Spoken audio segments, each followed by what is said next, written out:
Action रहा हमारा। देखिए, मैं शुरुआत में यही बोलूँगा कि गोलियाँ उन्होंने चलाई थी, पर धमाका हमने किया।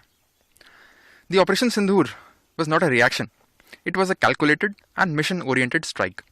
हमारा इरादा बिल्कुल क्लियर था, एनिमी के टेररिस्ट इंफ्रास्ट्रक्चर और इन्फिल्ट्रेशन में सपोर्ट कर रही पोस्ट्स को प्रिसाइज तरीके से डिस्ट्रॉय करना है।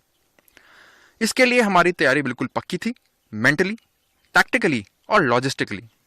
हमारे गन क्रू ने अपनी खुद की पोजीशन, गन डाटा और एग्जीक्यूशन की इतनी रिहर्सल्स कर ली थी कि हमारा राउंड टारगेट को छोड़ के और कहीं नहीं गया, बिल्कुल टारगेट पे गिरा।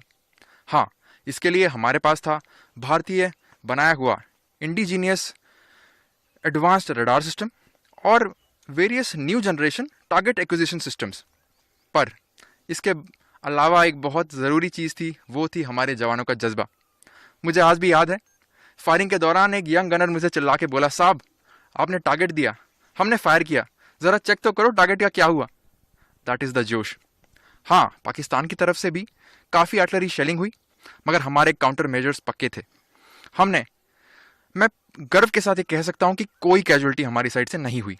हमारा टारगेट क्लियर था कि उनके टेररिस्ट इंफ्रास्ट्रक्चर को बर्बाद करना है। मगर जब उसने हमारे सिविलियन और मिलिट्री इंस्टॉलेशंस को टारगेट करना शुरू किया, तो हमारा इरादा भी बिल्कुल पक्का था। अगर हमारे गांव पे गोली चलाएंगे तो हम भी उनकी पोस्ट को मिट्टी में मिला देंगे।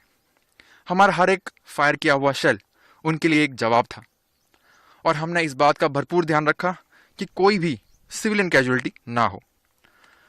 और एक और महत्वपूर्ण चीज़, इस ऑपरेशन में इन्फेंट्री, आर्टिलरी, ऑर्डिनेंस, सारी सर्विसेज ने एक यूनिट की तरह काम किया। और जब मैं देखता हूँ एक यंग अग्निवीर को जो कि एक नए इक्विपमेंट में डाटा सेट कर रहा है और बिना हिचकिचाए फायर कर रहा है, तो हमारे दिमाग में सिर्फ एक ही ख्याल आता है,